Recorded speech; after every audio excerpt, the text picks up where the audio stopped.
Subscribe now and press the bell icon. Never miss an update. नमस्कार, आप सभी का स्वागत करता हूं high marks study YouTube channel में। तो ये अपना राजस्थान जिला दर्शन का छठा वीडियो है। इससे पहले 5 वीडियो हम बना चुके हैं। तो आज हम बात करेंगे भरतपुर ज़िले के बारे में। तो चलिए वीडियो को स्टार्ट कर लेते हैं बिना देरी के। ये है जिला दर्शन में जो भरतपुर ज़िले का मैप, आप एक बार देख लीजिए। ये भरतपुर ज़िले का मैप है। और अभी बात करेंगे भरतपुर ज़िले के उपनाम। भरतपुर को और किन किन नामों से जाना जाता है? तो भरतपुर को राजस्थान का पूर्वी सिंह द्वार, पक्षियों का स्वर्ग स्थल और राजस्थान का प्रवेश द्वार भी कहते हैं। पक्षियों का स्वर्ग स्थल इसलिए कहा जाता है क्योंकि यहाँ पर हजारों की मात्रा में जो है पक्षी, विदेशी पक्षी यहाँ पे आते हैं। ठीक है। उसके बाद भरतपुर का क्षेत्रफल, तो भरतपुर का क्षेत्रफल है 5066 वर्ग किलोमीटर। ये भरतपुर का क्षेत्रफल है। और भरतपुर की सीमाएं हैं वो कौन कौन से राज्यों और जिलों से लगती हैं, एक बार ये भी देख लेते हैं। तो भरतपुर के पूर्व में हरियाणा, उत्तर प्रदेश, आगरा व मथुरा, और पश्चिम में करौली, दौसा व अलवर ज़िले, और उत्तर में हरियाणा जो गुड़गांव है, हरियाणा का गुड़गांव था, दक्षिण में धौलपुर ज़िला लगता है। अभी आगे बात करें भरतपुर के विधानसभा क्षेत्रों की संख्या कितनी है। तो भरतपुर में विधानसभा क्षेत्रों की संख्या 7 है जो निम्न है। तो इनका एक बार आप नाम नोट कर लीजिए। हर वीडियो में बताता हूँ आपको, जब भी आप स्टडी करने बैठो तो एक नोटबुक और एक पेन लेके बैठो, ताकि जो भी इम्पोर्टेंट क्वेश्चन आए वो आप नोटबुक में नोट कर लो। ठीक है। तो 7 विधानसभा क्षेत्र हैं। तो ये कौन कौन से देख लीजिए। कामा, नगर, डिंग कुम्हेर, भरतपुर, नंदबई, वैर और बयाना, ये 7 विधानसभा क्षेत्र हैं। आगे बात करें भरतपुर ज़िले की जनगणना। तो ये जनगणना 2011 के आंकड़े हैं। तो हर वीडियो में आपको बताता हूँ कि जैसे ही 2021 के आंकड़े आएंगे तो मैं ज़िले वाइज उनकी वीडियो बना के आपको दे दूँगा। तो आप उसके लिए क्या करना होगा, आपको चैनल को सब्सक्राइब कर लो और पास में एक बेल का आइकन आएगा, घंटी का निशान, उसको दबाकर ऑल कर दो ताकि वीडियो आते ही आपके पास नोटिफिकेशन पहुंच जाए। और एक बात और कहूँगा, रिक्वेस्ट आपसे कि वीडियो को ज़्यादा से ज़्यादा लाइक किया करो। कई लोग क्या है कि देखने लग जाते हैं फिर लाइक करना भूल जाते हैं। लाइक करोगे तो क्या है कि हम आपके लिए जो है स्टडी का जो मटेरियल है वो और इंक्रीज करेंगे और अच्छा जो है आपके लिए लेकर आएंगे। ठीक है। तो चलिए देखते हैं भरतपुर की जो है कुल जनसंख्या। तो कुल जनसंख्या है 25,48,462 और इसमें पुरुषों की जो जनसंख्या है वो है 13,55,726। स्त्रियों की जनसंख्या 11,92,736 है। और दशकीय वृद्धि दर, दशकीय वृद्धि दर का मतलब जैसे 2001 के बाद 2011 में जनगणना हुई तो एक दशक हो गया 10 साल का, तो इसमें कितनी जो है वृद्धि हुई है जनसंख्या में, वो ही है 21.4%। वहीं लिंगानुपात की अगर हम बात करें तो लिंगानुपात है 880 और जनसंख्या घनत्व है 503। साक्षरता दर की बात करें तो 70.1% साक्षरता दर है और जिसमें पुरुष साक्षरता वो अधिक है, वो है 84.1% और महिला साक्षरता 54.2%। ये जनसंख्या के क्वेश्चन भी पूछ लिए जाते हैं तो इनको भी आप नोटबुक में नोट कर लो। भरतपुर में कुल पशुधन, तो कुल पशुधन कितना है 12,69,415 और ये लाइव स्टॉक सेंसस 2012 के आंकड़े हैं। ठीक है, 2012 के आंकड़े आपको मैं बता रहा हूँ। और पशु घनत्व तो 251 है लाइव स्टॉक डेंसिटी, और ये पर स्क्वायर किलोमीटर के हिसाब से इन्होंने बता रखा है। वहीं अगर हम बात करें आगे भरतपुर की ऐतिहासिक पृष्ठभूमि, तो भरतपुर की ऐतिहासिक पृष्ठभूमि की बात करें तो ये भरतपुर है, ये इस पर जाटों का शासन था, और जाट वंश का वास्तविक संस्थापक बदन सिंह को माना जाता है।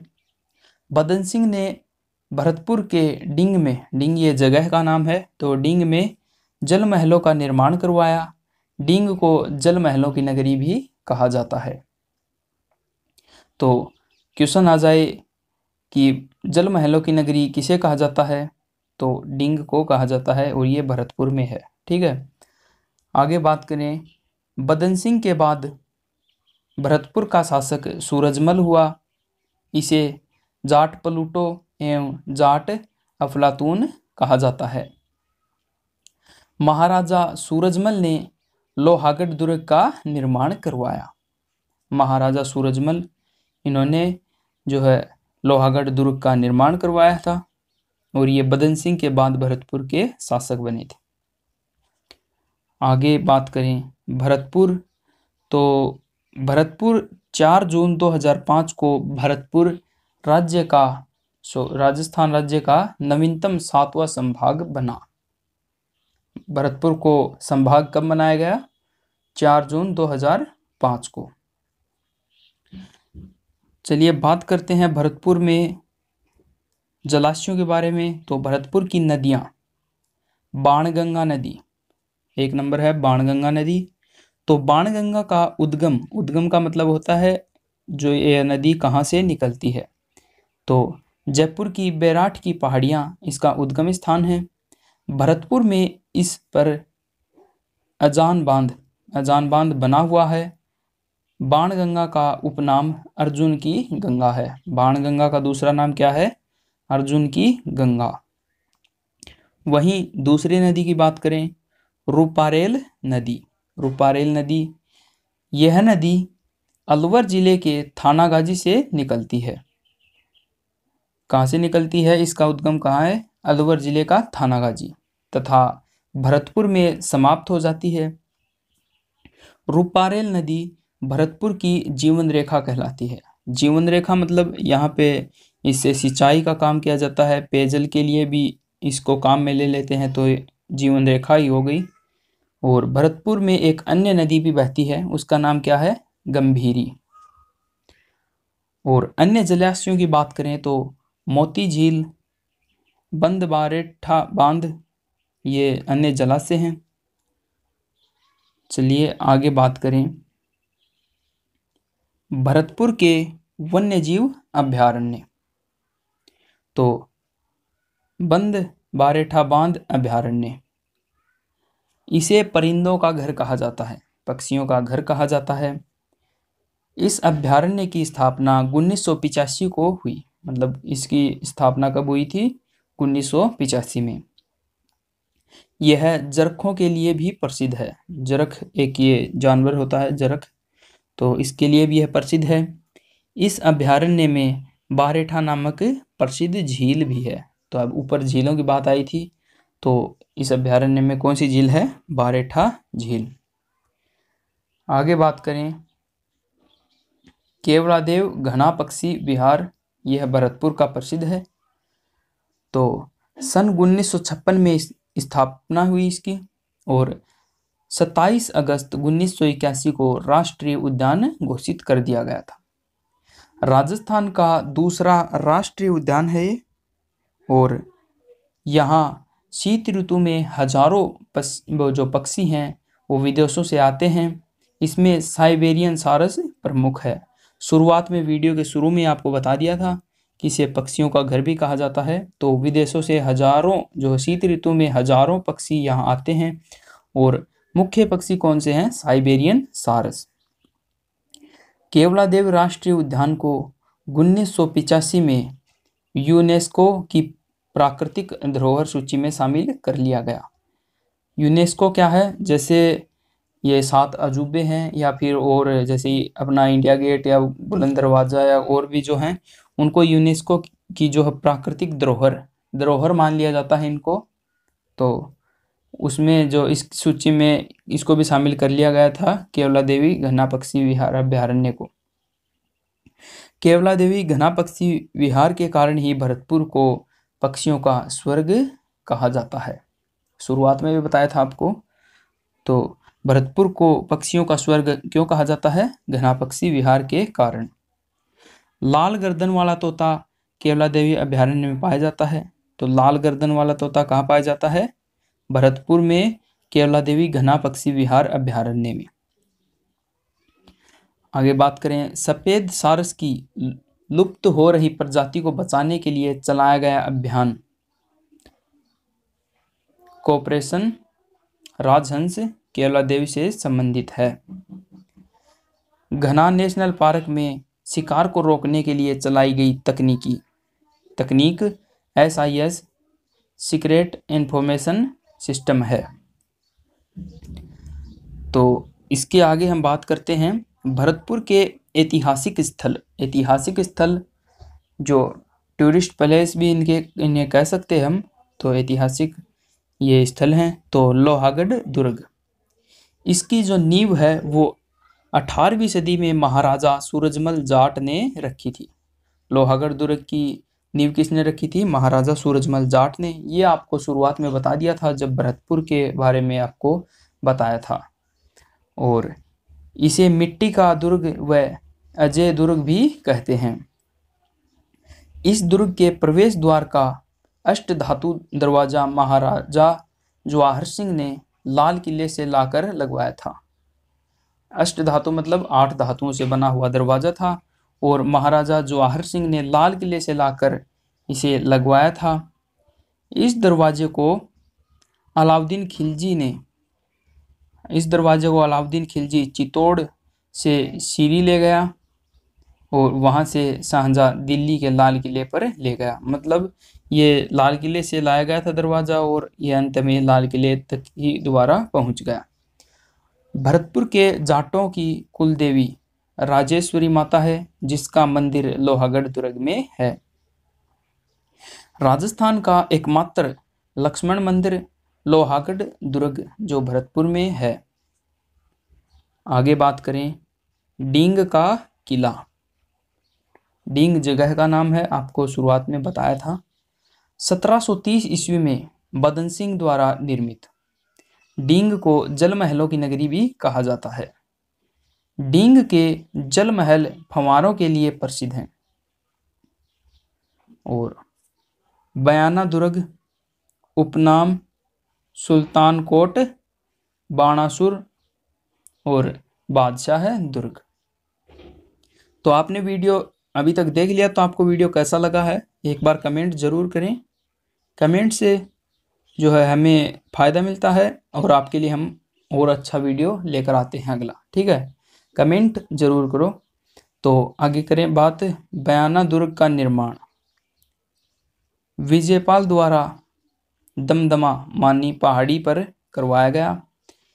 इस दुर्ग में उषा मस्जिद है तथा लाल पत्थरों से निर्मित 8 मंजिला भीम लाट है। यह दुर्ग अनगिनत कब्रों के लिए प्रसिद्ध है। अनगिनत कब्रों के लिए कौन सा दुर्ग प्रसिद्ध है? बयाना का दुर्ग। अकबर की छतरी भी इसी दुर्ग में है। आगे बात करें तवनगढ़ या त्रिभुवनगढ़ दुर्ग। इस दुर्ग में ननंद भोजाई का कुआं है। और एक दुर्ग और बच गया, वो है बेर का किला। इसके चारों तरफ प्रताप नहर है। प्रताप नहर बेर किले के चारों तरफ है। अभी जो बात आई है ये भरतपुर के अन्य महत्वपूर्ण तथ्य। तो ये अन्य महत्वपूर्ण तथ्य हैं जो भरतपुर के जो लोग हैं उनको तो खैर पता होगा, लेकिन जो तथ्य हैं ये भी जीके के बहुत ही इम्पोर्टेंट क्वेश्चन हैं, तो आपको ये ध्यान से पढ़ना है। तो भरतपुर के राजाओं का राज्याभिषेक समारोह जवाहर बुर्ज पर होता था।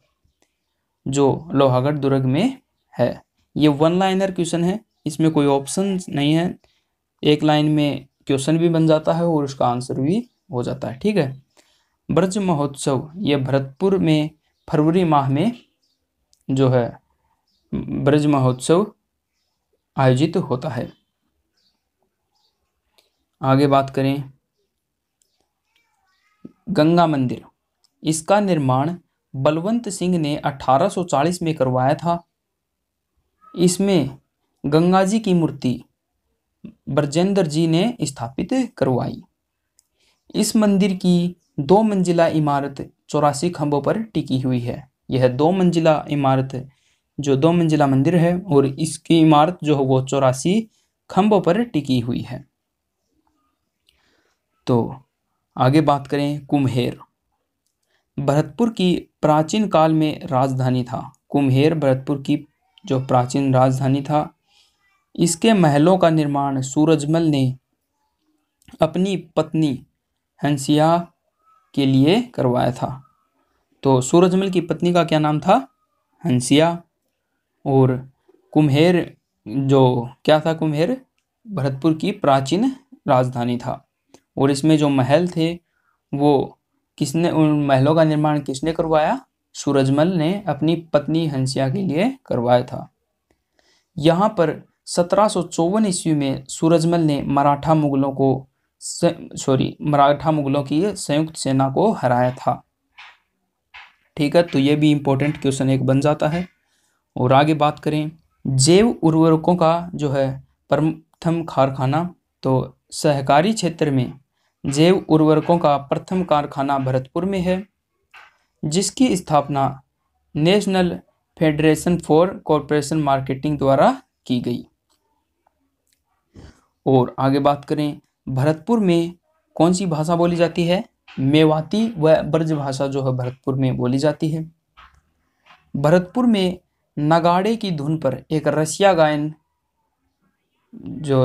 पर किया जाने वाला बम रसिया, ये एक नृत्य है। बम रसिया, तो ये नृत्य प्रसिद्ध है। जो सर्वाधिक प्रसिद्ध डिंग का है, डिंग ये जगह का नाम आपको शुरुआत में बता दिया था। तो डिंग में जो नृत्य प्रसिद्ध है वो है बम रसिया।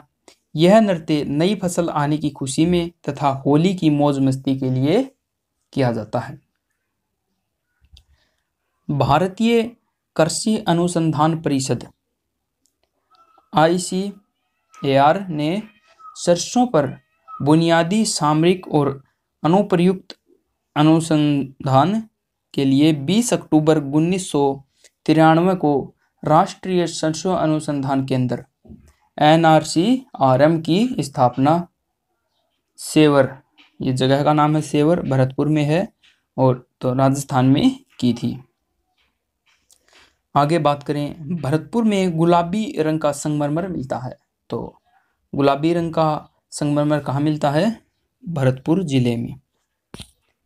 रेल के वैगन बनाने का कारखाना सिमको, जिसकी स्थापना 13 जनवरी 1957 को भरतपुर में की गई थी।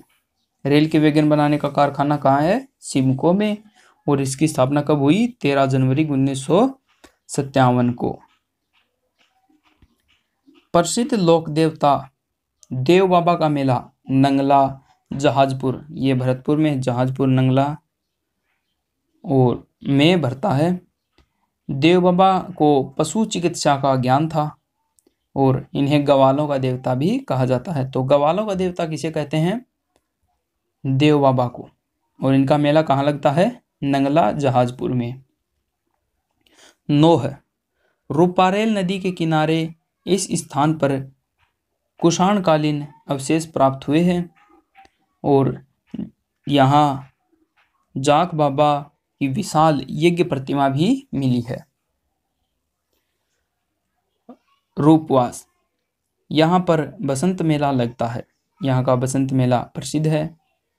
और बयाना के प्राचीन नाम सोनितपुर, श्रीपंथ, श्रीपुर, बाणपुर, ये बयाना के जो है प्राचीन नाम है।